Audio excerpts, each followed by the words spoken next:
Hare Krishna. Annyeonghaseyo from South Korea. That's right, folks. This is our first broadcast from South Korea. I'm here teaching English as a second language yet again. And before we get into it, I'm going to make sure this actually works. I'm going off my free internet here, which is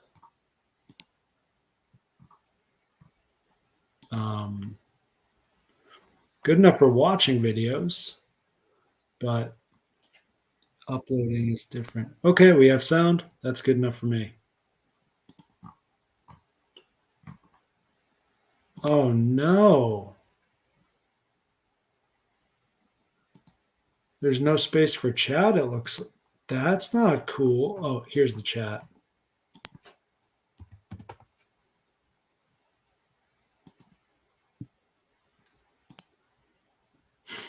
Okay, great. I'm going to close that tab.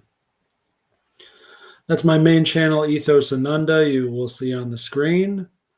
Please subscribe. I've got a recent video from HD Goswami on there. Why the sky is blue. Good fun.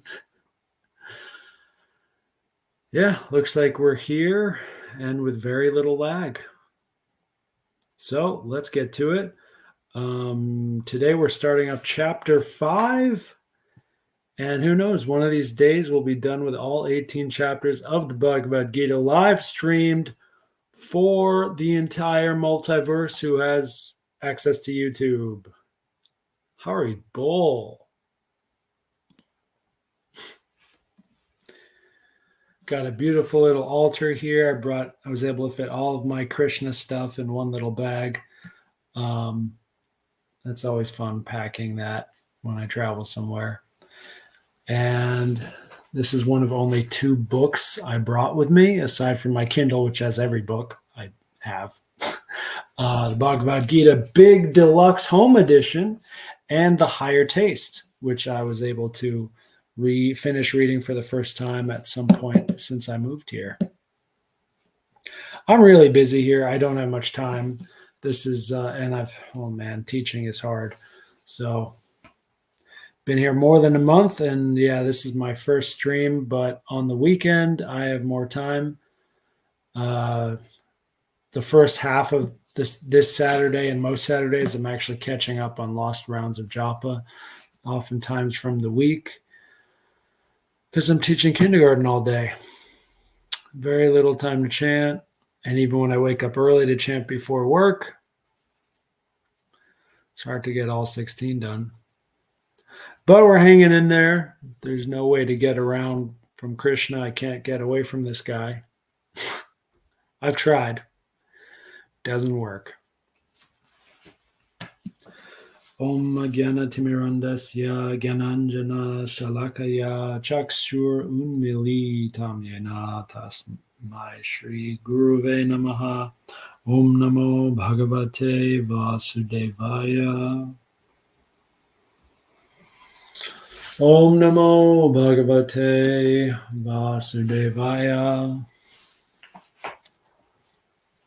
Om Namo Bhagavate Vasudevaya. Jai Srimad Bhagavad Gita, Jai Srila Prabhupada, Jai Sri Bhagavan, or Spog, as I sometimes call him. The Supreme Personality of Godhead, Spog, Sri Spog. We like you, Spog. It sounds too much like Spock, though, and that's not Krishna vibe. Spock is way too logical. Kind of like myself. But I'm doing better. So, chapter 5, Karma Yoga, Action in Krishna Consciousness. I am reading both from my notes of these verses I already read and also from the book right in front of me. Let's start with our notes here. Or no, we're going to start with the verse in English. This is one of the best parts of Prabhupada's Bhagavad Gita as it is the English.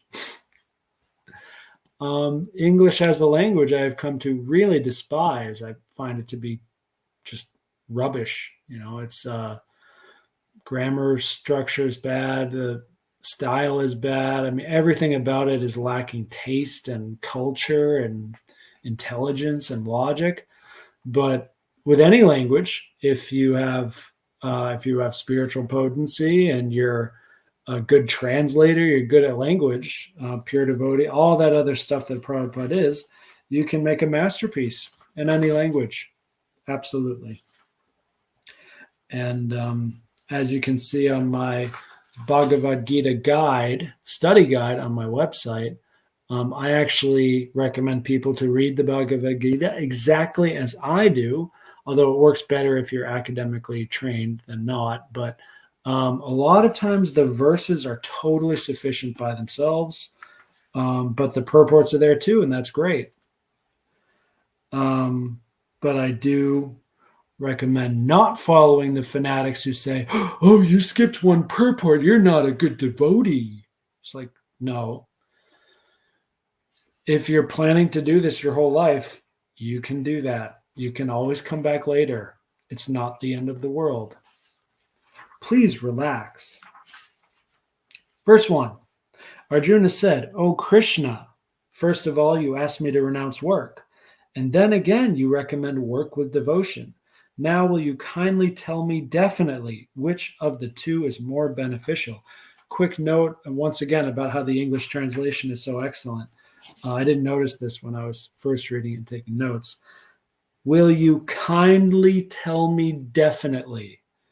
That's a beautiful way of speaking that Arjuna is doing, and Prabhupada is translating into English very well. Kindly tell me, that's humble. Definitely tell me, that's demanding. In a sense, it's the opposite. It's humble and not humble at exactly the same time, which is exactly how the ideal student or disciple will act. On the one hand, they'll be humble to the master and they'll be happy to say, well, I'm here to follow you and, I do what you tell me to do.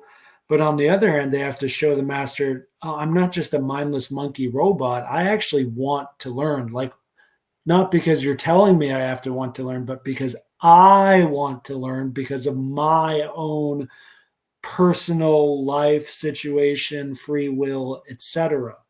And this is exactly it's the most concise and beautiful poetic way you can do this in English. Do it with Krishna, do it with your guru, do it with your mom and dad, do it with anyone. Will you kindly tell me definitely what to do? Will you kindly tell me definitely what to do? Does not get any better than this.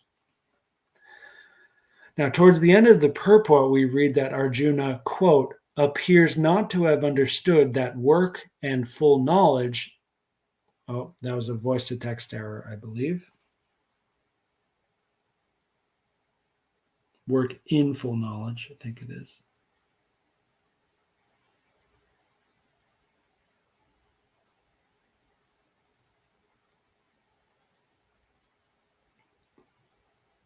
Non-reactive, that's what we're looking for.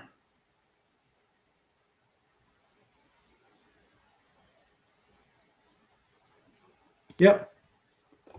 It's a common voice to text error.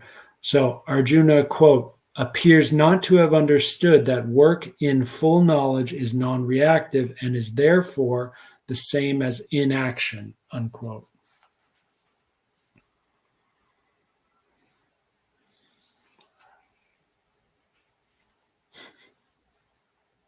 So his question is, so what Prabhupada is saying here, and he's also hinting at the next few verses that Krishna is going to say, is that there's a seeming contradiction or paradox here, but that's for Arjuna and anyone else reading this, that's just because you didn't actually get the fundamental understanding that's already been given, which is that if you are working, quote, working correctly according to this yoga philosophy, then you're not getting karma. you are renounced already. You're doing your work in a way that is renounced. So it's a false dichotomy. To work or to renounce everything. Oh, it's this or that. That's a false dichotomy. What Krishna has been saying in the first few chapters already is that if you work detached from the outcome, no expectation of outcome, and when you do get the outcome, whether it makes you happy or distressed, you just don't care. You just continue on with your work. When you're working that way, you're not really going to get any karma. And in that sense, you're already renounced. You have nothing more to renounce.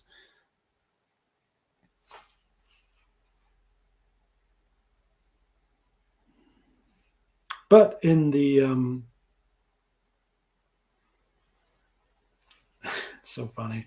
So even if I don't want to mind read what Prabhupada's thinking or whatever, but if, for instance, anyone is thinking the same thing I just said in the second to last sentence of the purport here, and well, so what do we do now? Or why did Arjuna ask that, or whatever?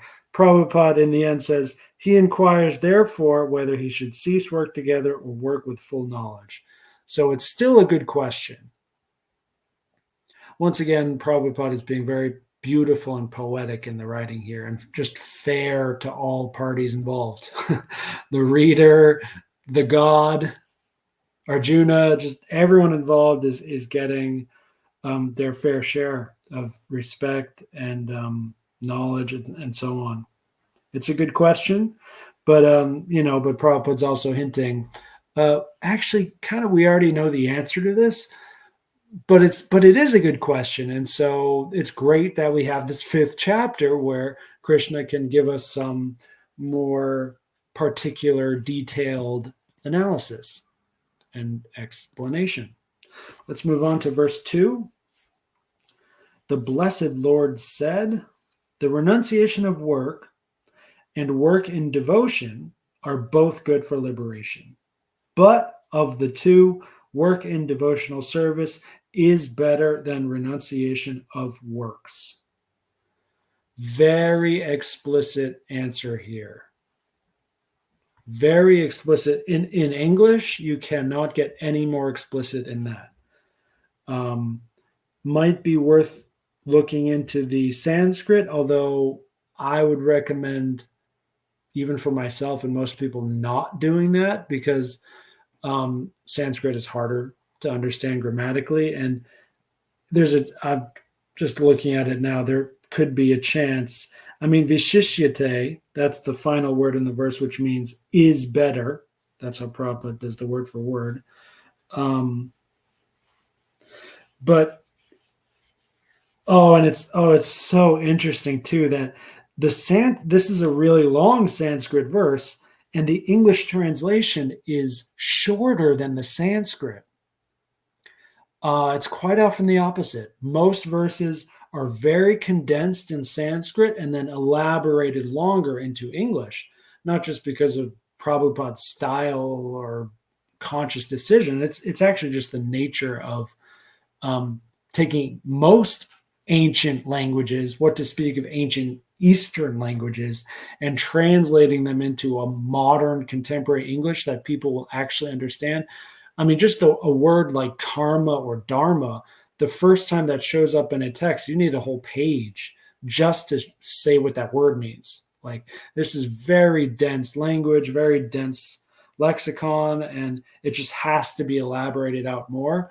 But in this verse, let me know if you can. Can I quickly turn off the background? Let's see.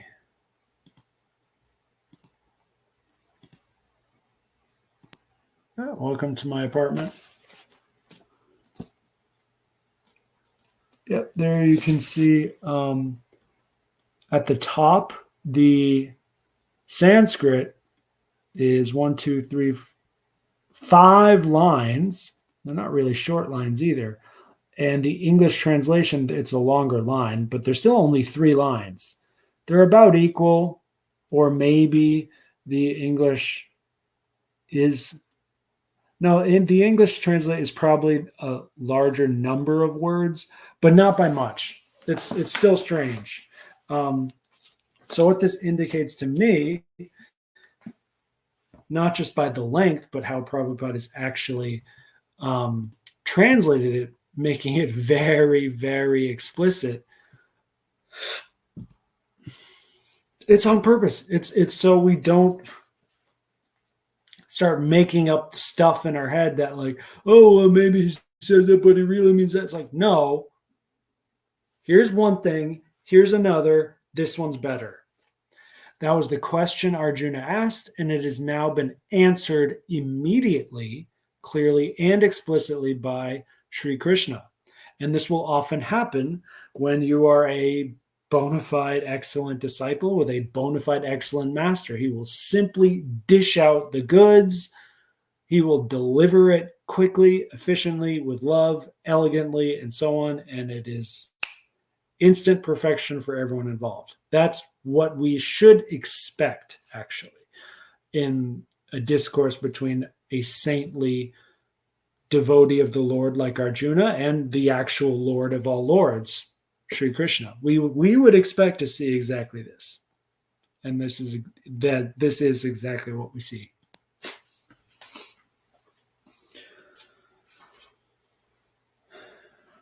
And Prabhupada does make up for it by giving a really long purport here, which I have no notes on.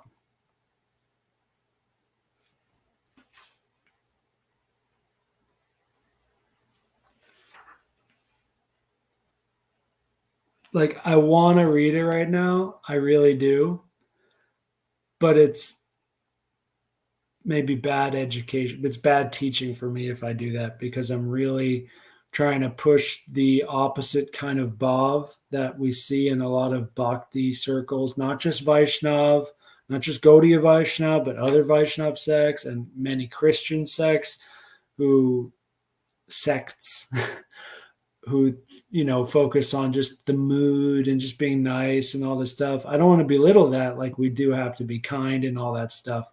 But when there is definitive knowledge given by the Lord, it's not your place to start making stuff up and, and then, it's everything's equal. This is the same kind of, it's on the same platform as saying that, like, how we do puja in a certain way. No, it's not. This is a fundamental principle. This is the 5th chapter of 18. This is one of the beginning chapters of the most fundamental text in all of Hinduism. So this isn't, we're at the foundation here. You don't just start reinventing the wheel as you're laying down a foundation. Nuh-uh. That's not how this works. So maybe once we get to one of the later chapters, it's quite and more difficult verses, that I could see myself going into the purports longer and doing fewer verses per live stream. That would be more appropriate. That would be good teaching. But here, I'm going to have to tell you guys to read the purport yourself if you want to. If you cannot accept what the Lord has spoken, and also if you cannot accept how I presented it, that we should just do our best to accept it.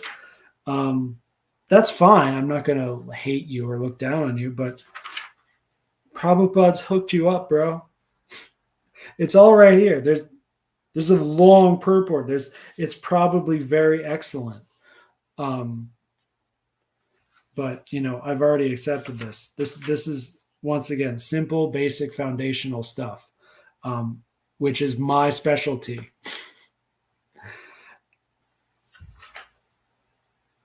But I don't need to. I just don't need to at all. But it looks so beautiful, I want to.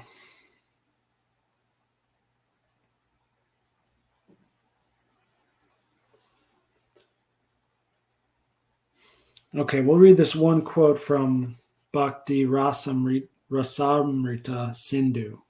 Renunciation by persons eager to achieve liberation of things which are related to the Supreme Personality of Godhead, though they are material, is called incomplete renunciation. And I can tell just from looking at the previous verses, that's the main theme in the purport here is artificial / incomplete renunciation.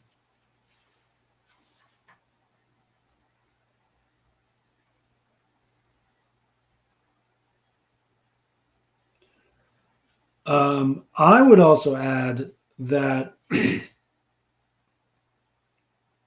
so there's two, once again, what's the dichotomy here? Work in devotion, karma yoga, or renunciation of works. What's the Sanskrit for that? Karma sannyasat. So the Sanskrit Krishna uses is karma yoga is devotional work, and karma sannyasat, like the sannyasi karma, is renouncing work altogether. And then Prabhupada warns throughout this purport to that renouncing work is wrought with trouble, which of course it is, because you may be renouncing but not really renouncing. What I would add is that on the flip side, work in devotion, one trouble that can happen there is you may be doing work in devotion to a demigod. That's probably not a huge thing that will come up for most people listening to this.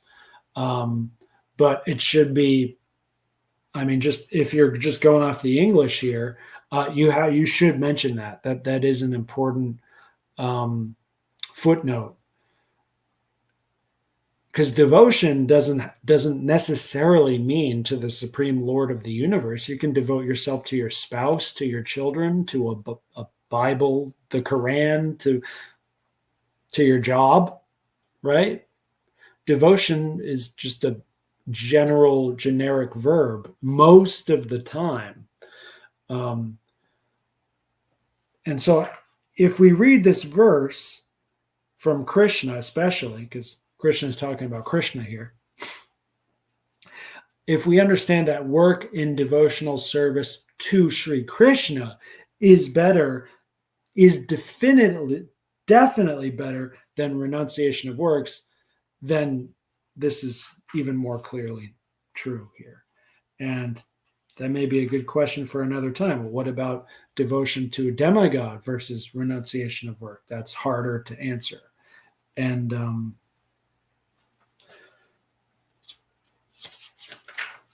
what am I trying to say?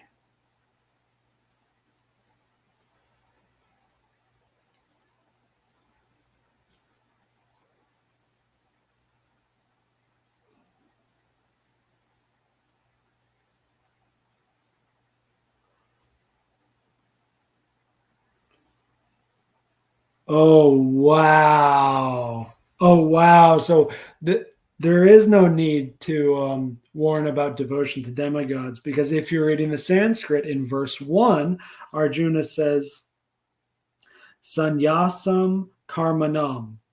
So that's, once again, renunciation of work, karma, versus Krishna yogam. It's actually Krishna punar yogam. Puna just means again. So yoga,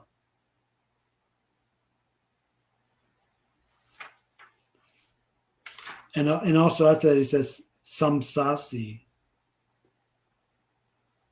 praising. So it seems like Arjuna says Krishna yoga. It seems like he's explicitly saying yoga to Krishna, to the Lord, versus renouncing all work. So because Arjuna explicitly mentions the name Krishna and yoga, we ain't talking about no demigods here. Moving on.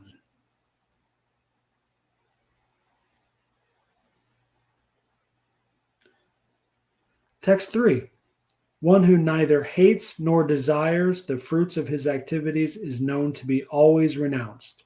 Such a person, liberated from all dualities, easily overcomes material bondage and is completely liberated, O mighty armed Arjuna.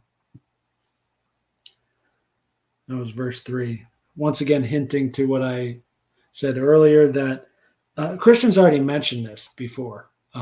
If you're working correctly, according to how Krishna defines what is work, yoga is work. Yoga is the art of all work. That's 248. So if you're doing your work in devotion and in yoga and with detachment and all the stuff he's already mentioned, chapter 2, 3, and 4, you're beyond dualities. You're liberated easily. And so when you're actually doing that properly, you don't have to worry about, oh, I need to renounce all my work. It's like, no, it's just unnatural, because you're going to be naturally transcendent of duality, karmic reactions, and so on.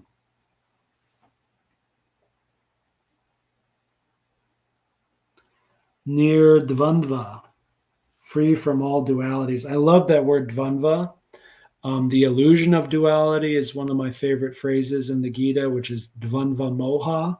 And near dvandva just means no dvandva, or free from all dvandva, which means duality. It's a beautiful, simple word in Sanskrit, dvandva. Dvan means two.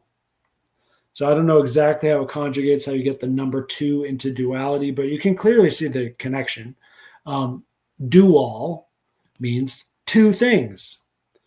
Duality, the root, the semantic root of duality, and this is beyond language. This is not a Sanskrit thing. This is just how reality works. Duality literally refers to two, to the number 2, to two things going against each other. Dvandva, dvandva. You see the rhythm to it as well. This is just beautiful.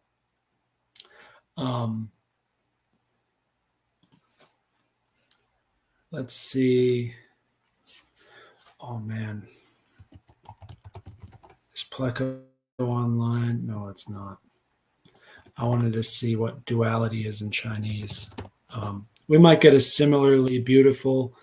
For me, it's typically Sanskrit and Chinese are both very wise and beautiful languages, but in different ways. Meaning, Chinese is visually beautiful, so all that the sound is far less important. It's more about how you do the strokes and how you construct the characters, and there's knowledge encoded within that. Ru and Xing.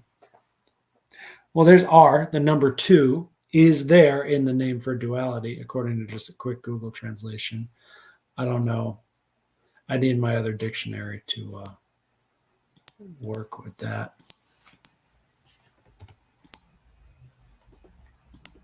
Yuan means money. So that's interesting. Also means basic or primary. Can't get lost in that.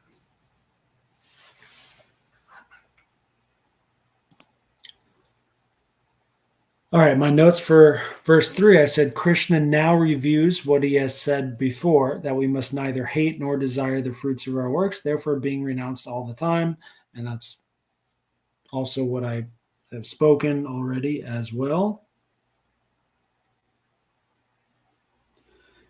Yeah, so, and I'm looking at the last few sentences in the purport here to verse 3, the last 2 sentences. There is no duality in his mind, because whatever he does for Krishna. Being thus freed from the platform of dualities, he is liberated even in this material world.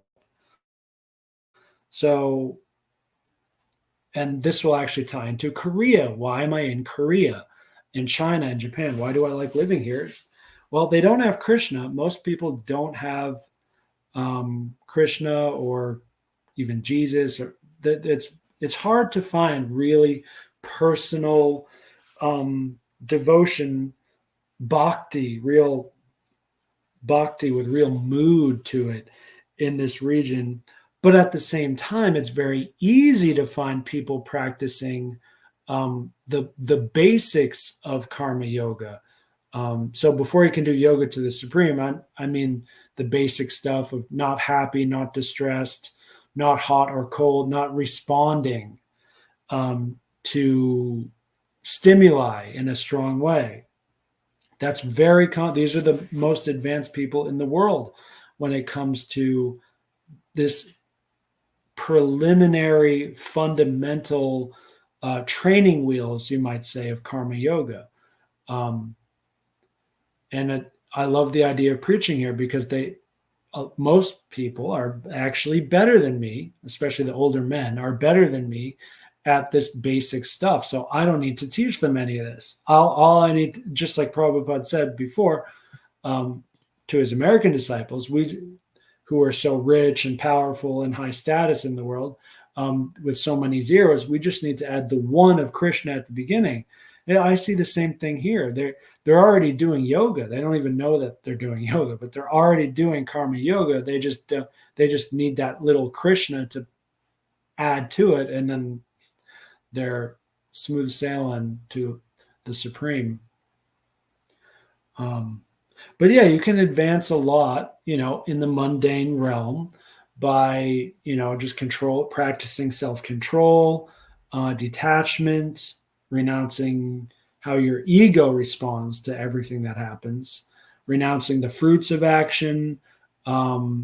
Everything in your life will improve the more you do this. This part of the world is also the world capital of familial piety.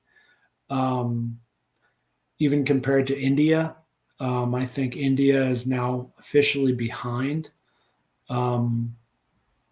China, Japan, Korea, these kinds of countries. Maybe not by a lot, though. I mean, it's hard to say. It's really hard to say. The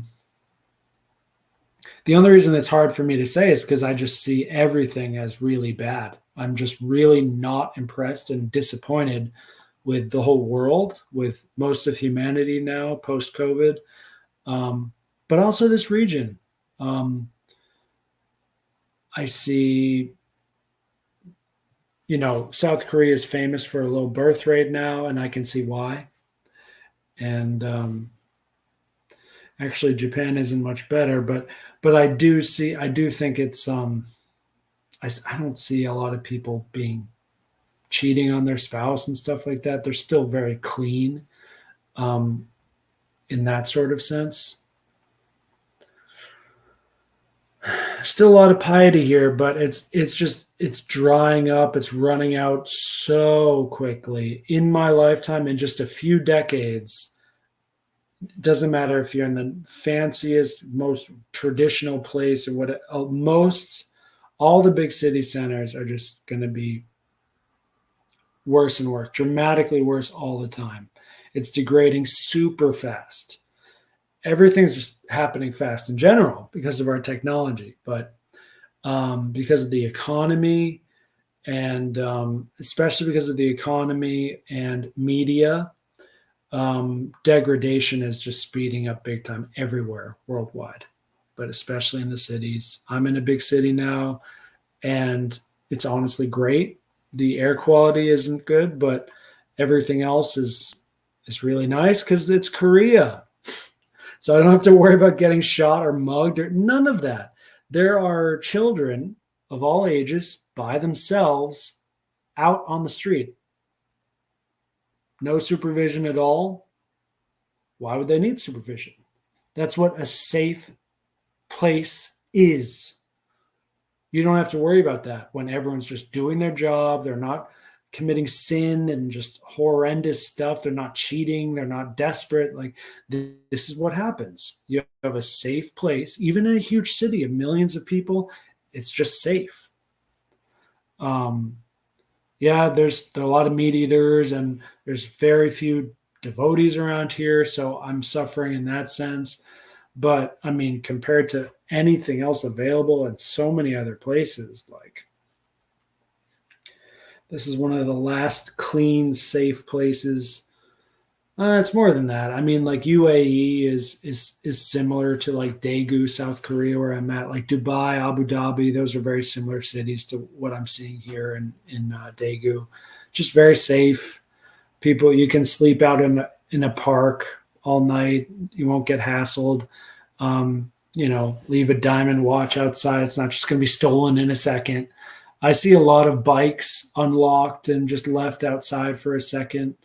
Delivery drivers always leave their motorbike running um, when they go even to a tall high rise and come down.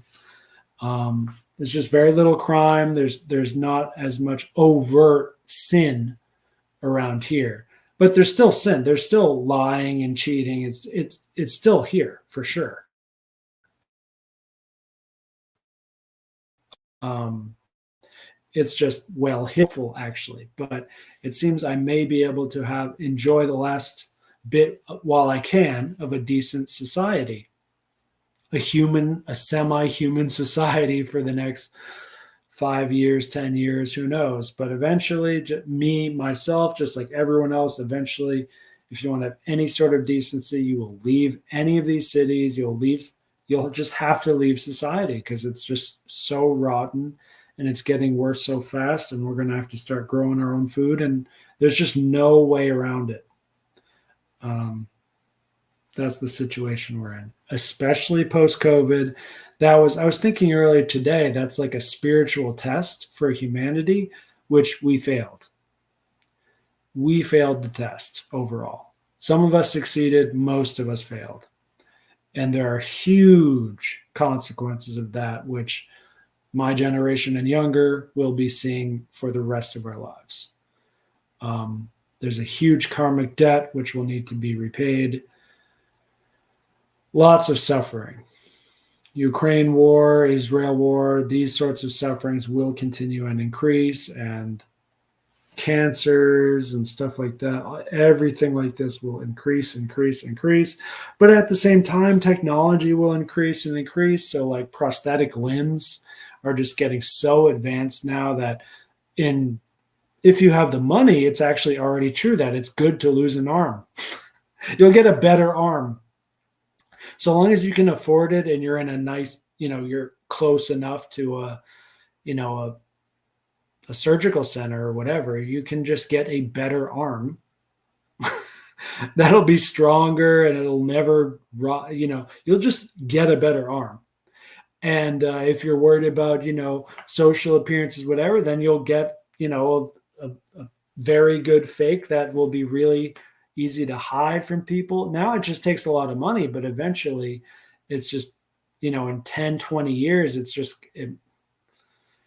will just be easier and easier to do various medical things. But it also, the other side of that is also going to be easier to inject poison into people. So I'm still not excited to go to the hospitals.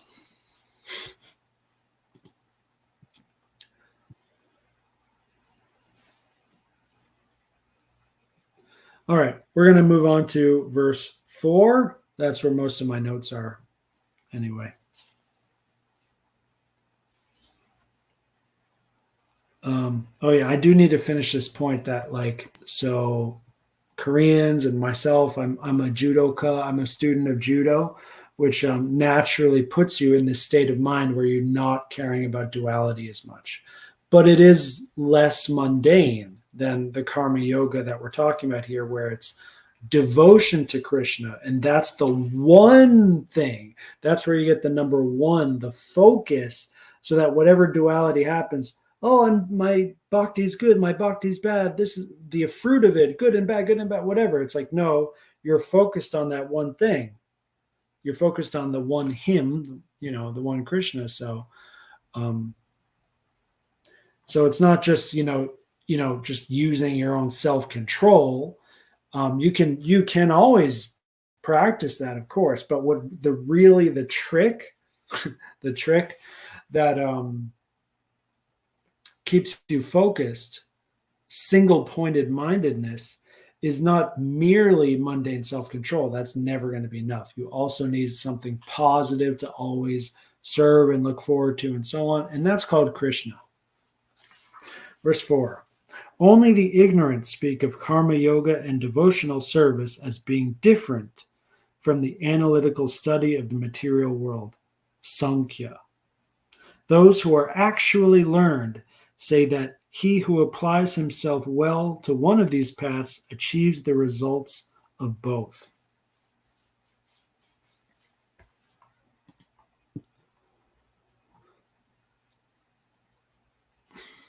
In the Sanskrit, Krishna only mentions two kinds of activities. One is Sankhya, and the other is yoga.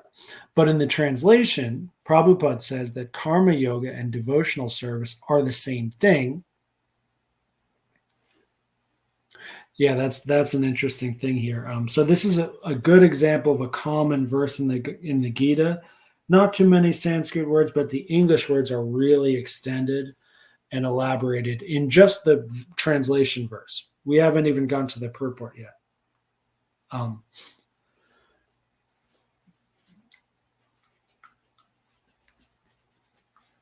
So Krishna just says yoga. It's the first line of the verse. Sankhya yogao pirtag balaha. Balaha. So Sankhya is one thing and yoga is another thing. That's what's being juxtaposed here. But and so Sankhya, in the first sentence of the translation, Prabhupada says it's the analytical study of the material world. So analytical study, material world. It's a 4-word translation into English that Prabhupada does. And then in brackets, in parentheses, he says, okay, this is Sankhya. And then that's being compared, juxtaposed with karma yoga and devotional service. Karma yoga, devotional service, those 4 words that Prabhupada translates into English are all indicated by the one word in Sanskrit, yoga. Once again, excellent job, Prabhupada. There's nothing else I need to do here. If you're following along, very little we need to do. That's why these books are so potent, so effective, is they're that good. But to benefit from it, you have to be humble, you have to be sincere, and you have to study this the right way. You have to really try to appreciate what's going on, which on the one hand, from the spiritual perspective, is unbelievably advanced. I am not qualified to really taste the personal aspects of what's going on with how this has been handed down for 5,000 years and how Prabhupada came into this. And like, this is like, that's way beyond my pay grade. But, just looking at the language, what the Sanskrit is happening with the word for it, and then in the translation, and just comparing it to the previous verses, just relaxing, taking a breath, just following the logic here. You just need to relax and take your time with it. That's the main thing that's required from us to really benefit from this.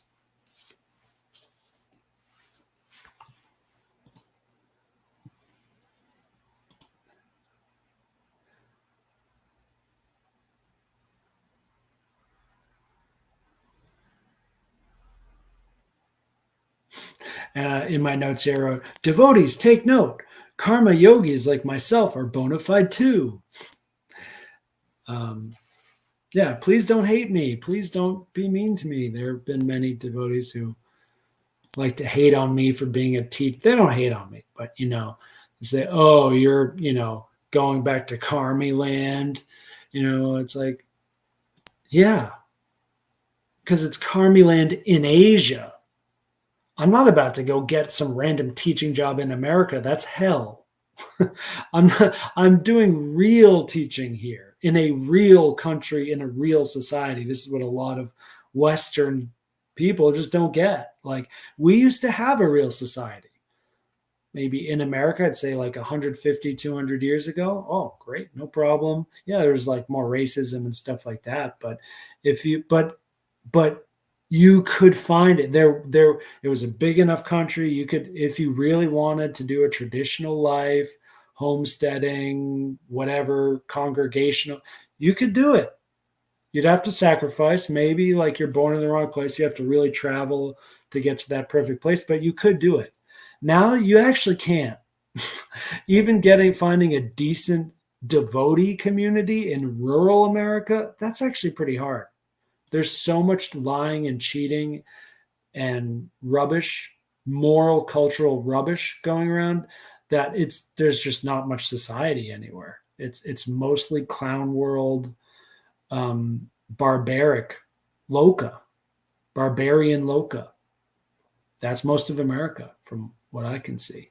Sure, the rural area is still better. It's more sattvic, it's cheaper, animals, nature. Yeah, all that's great. I miss it.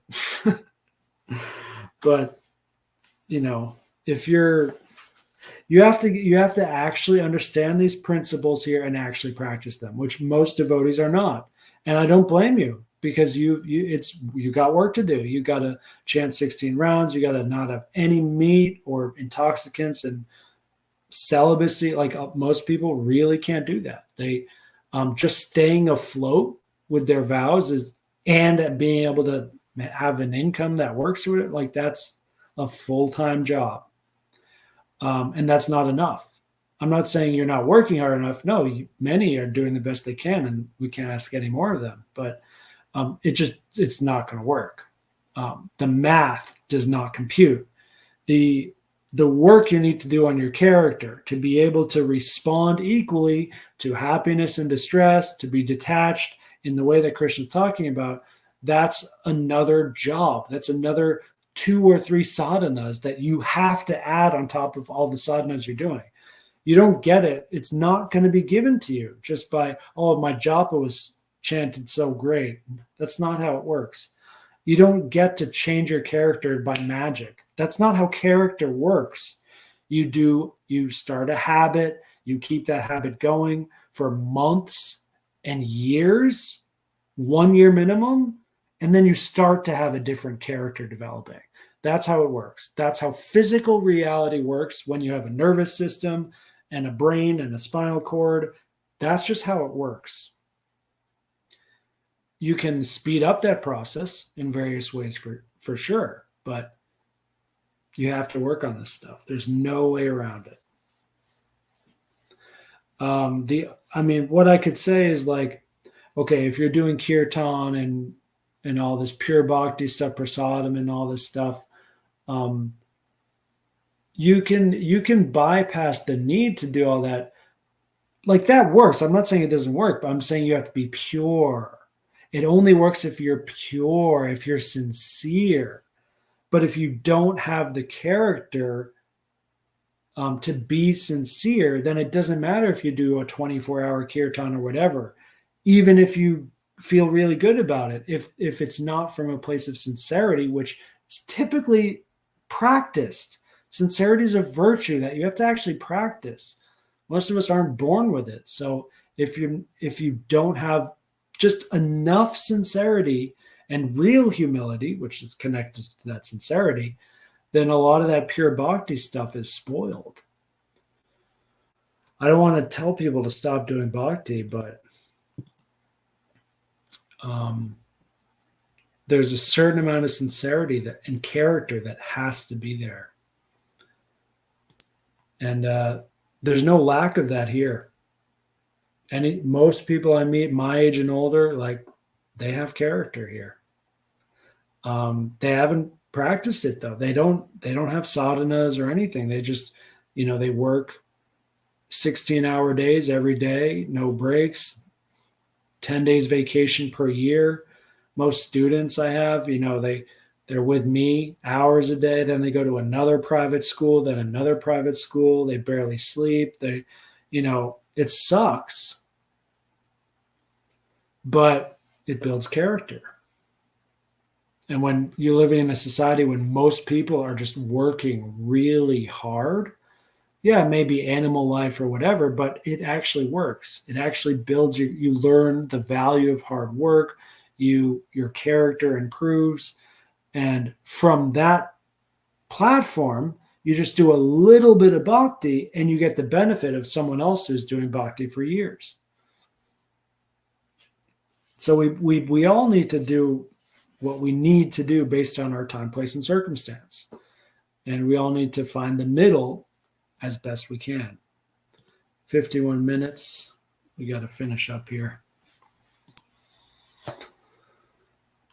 The first sentence of the purport is also significant and perhaps bold. I never thought that I was looking for the soul of existence, but if you do take analytical study of the material world to its ultimate end, that's what you will find, because that is the ultimate end. So Prabhupada saying the truth, Prabhupada is saying the truth, whether we realize, whether the reader realizes it or not. So that first sentence is, the aim of the analytical study, I'll just say Sankhya, the aim of Sankhya is to find the soul of existence. The soul of existence, that means the essence of existence. I was listening to one of my favorite thinkers earlier, E. Michael Jones, who always talks about essence and existence as two different things, but then in God, they're one. And within our philosophy, God, the super soul, and us, the soul, are both Sat Chit Ananda, Vigraha. So the soul of existence, that nature, which is essence and existence, the essence of existence, it is in us. And you just keep going in more, and then you get the super soul. Yeah. The final sentence of the purport confirms this. Quote, one who has learned knows the unifying aim in these different processes, unquote.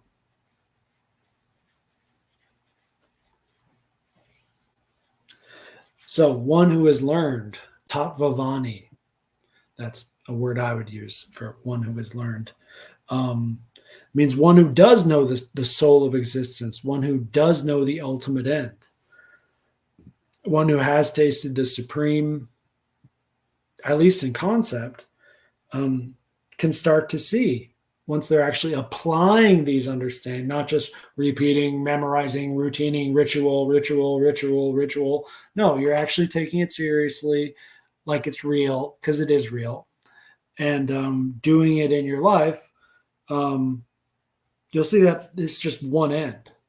So not only does Sankhya and Karma Yoga lead to one end, but all the other stuff too. Ashtanga Yoga, everything else. Yeah, it's all going to go to one end because there is only one end. So where else could it go?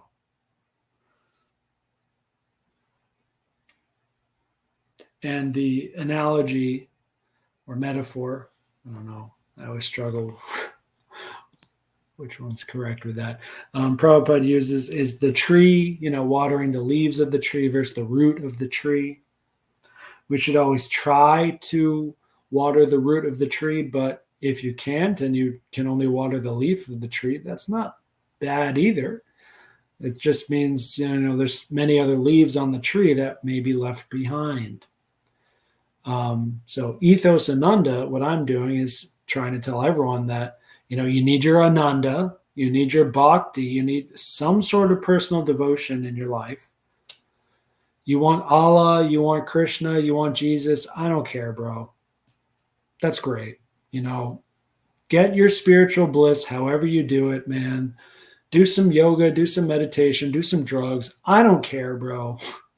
Just, that's part of it though. Like get your beauty, get your grace. Like there's many words like that. They're all feminine, right brain. That's great. Go get that. That's great. Ethos, character, be a grown-up, be logical. Like you got to do that too. You got to have both. Left brain, right brain. It's not only one, not mostly one and a little bit of the other, mostly this and the other. No, you need two together. It's not optional. You must have both at the same time.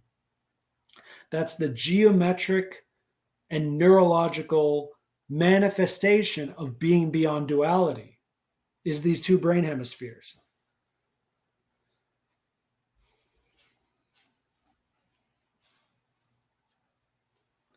So if we focus on that process of unifying the left and the right, the masculine, the feminine, the logical, and the beauty, there's so many dualities at play here.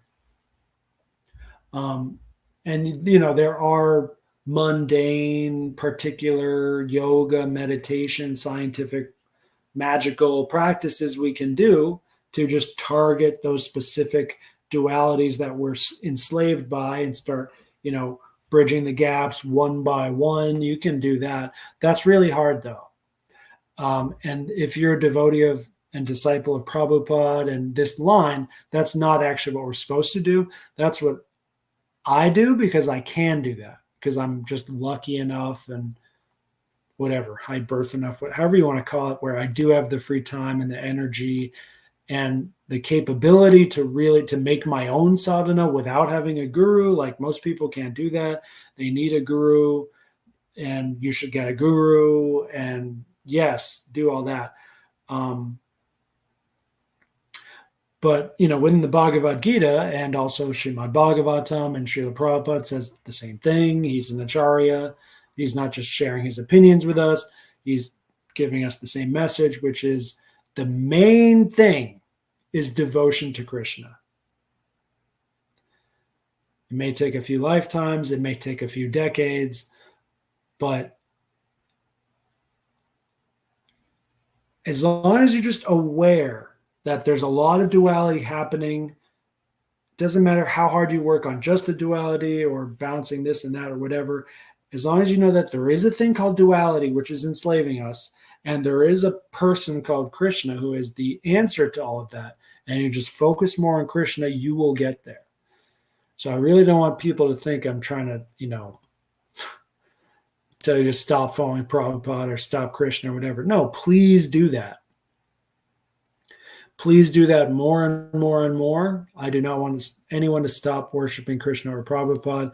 I just want people to be less fanatic about it and more realistic about it and more rational about it, because most bhakti devotees, Christians and Vaishnavas and many others, not Muslims as much, but definitely these personal bhakti cults like Christianity and Gaudiya Vaishnavas, are too right brain dominant. They're too feminine.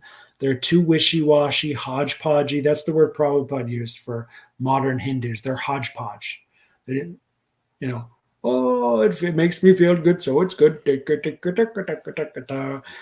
No.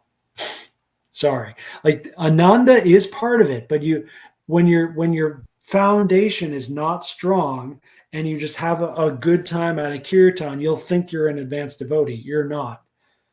It may not have even been bhakti. It may not have been mercy or bhakti at all. It may have just been the flowery language of the Vedas. It may have just been the musical aspect that was working on you while you were crying tears. It may not have actually been real bhakti. So when you have a strong foundation and you really test your own imagination, your own faculties, your senses, is that real? Did I perceive that correctly?